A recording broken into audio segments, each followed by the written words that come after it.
What happens when an 18-year-old backstage intern is mocked on live television for not being American enough to speak? In front of a roaring studio audience, she is humiliated, her eyes dropping as laughter cuts through the air. But when the guests begin to panic without translation, she steps forward, switching languages with flawless ease. The cameras catch every second. Will this girl remain the butt of a cruel joke, or rewrite the broadcast in real time? The countdown clock hit 3 and the host's smile sharpened for camera 1. Amira stood at the edge of the set, headset snug, clipboard pressed to her side, her shoulders squared. "Tell us, Amira," Mark said with a crooked grin, "can you answer me in English without stumbling?" The audience laughed. A dry, biting laugh that bounced off the studio glass. Amira lifted her chin. "Yes." Her voice was clear. "Say, international markets for us," he ordered, pacing the words like a dare. She didn't flinch.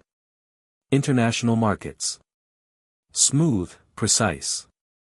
His grin faltered, then he leaned in closer. "Now, say it in Mandarin. If you can." Amira spoke without hesitation, her tone crisp, deliberate. The bleachers went silent. A camera operator mouthed, "What?" Mark chuckled nervously. "Cute trick." Amira's eyes stayed on him. "Your translator isn't here. If you keep talking, you'll lose both guests on live television." Every person in the studio froze, the silence heavy, as if no one dared to breathe. Mark blinked, his cue card slipping slightly in his hand. The control room barked through his earpiece, but the noise couldn't mask the sudden shift in the room. Dana, the producer, waved frantically from behind the cameras, her clipboard trembling. "Stay in your lane, kid," Mark hissed, microphone still hot. "We don't need a backstage intern pretending to be a linguist." His words landed sharp, and the audience stirred, unsure if it was part of the act. Amira's fingers tightened on the headset cord.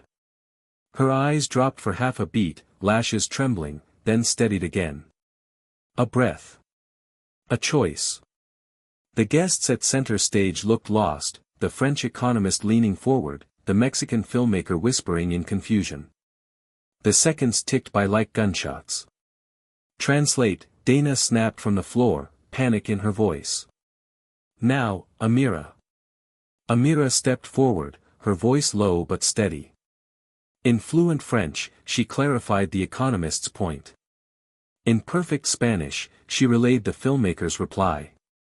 Their eyes brightened, tension dissolving in real time. The crowd gasped. Mark's face twitched, caught between disbelief and anger. He forced a laugh into the mic. "Ladies and gentlemen, seems our intern thinks she runs the show." But the audience had already turned, eyes glued to Amira, breathless, waiting to see if this teenage girl could carry an entire broadcast on her shoulders. The broadcast hit its most dangerous moment. The French economist suddenly raised his voice, waving at the contract displayed on the studio screen.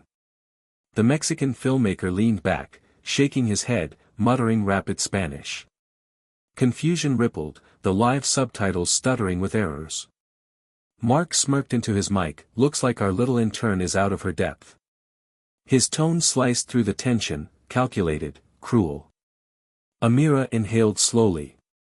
She stepped into the camera frame, headset still dangling from her shoulder, and spoke first in flawless French, then in Spanish, smoothing every sharp edge of misunderstanding.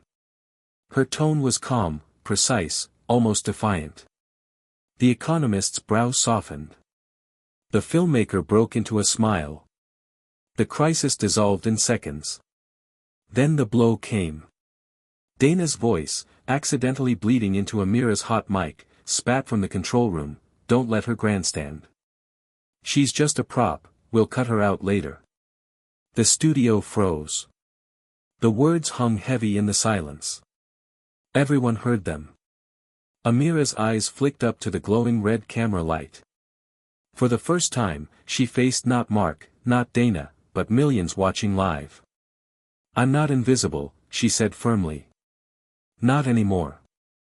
The audience erupted, gasps and applause clashing like thunder, while Mark stood frozen, his polished smile cracking. The control room scrambled, voices overlapping in panic. Dana barked orders to cut the feed, but the techs hesitated, every camera locked on Amira, every viewer glued to her. Sylvia Grant, the network's vice president, stormed onto the set, her heels striking like a gavel.